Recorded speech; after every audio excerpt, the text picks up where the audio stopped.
আর নয় ফেক কিছু, এবার হবে সকল পুষ্টিগুণ সম্পন্ন রিয়েল রুহ আফজা। তার জন্য নিয়ে নিলাম বড় বড় রাজগোলাপ। যেহেতু বসন্ত মাস, রাজগোলাপ পেতে কিন্তু আমার খুব বেশি কষ্ট হয়নি। গোলাপগুলোকে পাতা ছাড়িয়ে সুন্দর করে নিয়ে নিচ্ছি। চেষ্টা করবেন দেশি গোলাপটা নিতে, তাহলে এটার কালারটা খুব ভালো আসে। সবগুলো গোলাপ থেকে আমি পাপড়ি খুলে নিয়েছি। এখানে 5টি গোলাপ ছিল।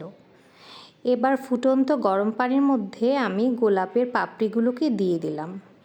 গরম পানির মধ্যে পাপড়ি পড়তে না পড়তেই কিন্তু তার কালারগুলো বেরিয়ে আসবে আর গোলাপের পাতাগুলো ফেড হয়ে যাবে। তার জন্য ভয় পাবার কিছু নেই।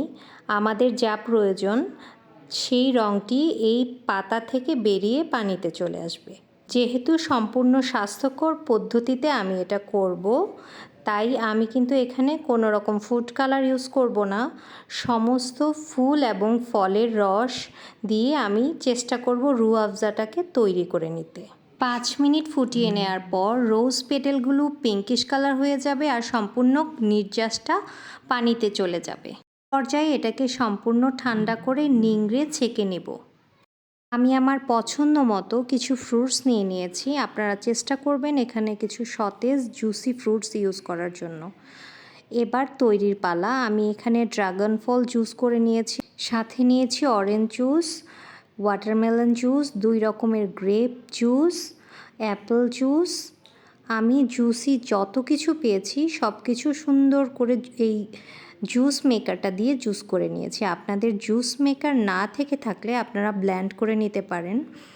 যেহেতু আমরা এটাকে ক্রিস্টালাইজ একটা জুসি লিকুইড ফর্মে নিয়ে আসবো, তাই আমি সবগুলোকে একদম জুসি করে নিয়েছি, যাতে আমাদের রুহ আফজার টেক্সচারটা একদম লিকুইড ফর্মে থাকে, পরবর্তীতে ছাকার কোনো প্রবলেম না থাকে।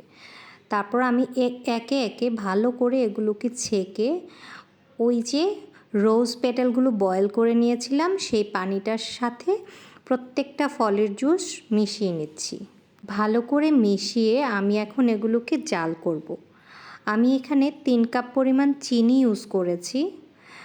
আপনারা কিন্তু চিনিটাকে বাড়িয়েও বা কমিয়ে নিতে পারেন। এভাবে আমরা ফুটিয়ে নিব। ভালো করে ফুটিয়ে নামানোর পূর্বে আমি এখানে লেমন জুস অ্যাড করছি আর কিছু কেওড়া জল দিয়ে দিব। কেওড়া জলটা এটার মধ্যে একটা সুন্দর ফ্লেভার ক্রিয়েট করবে।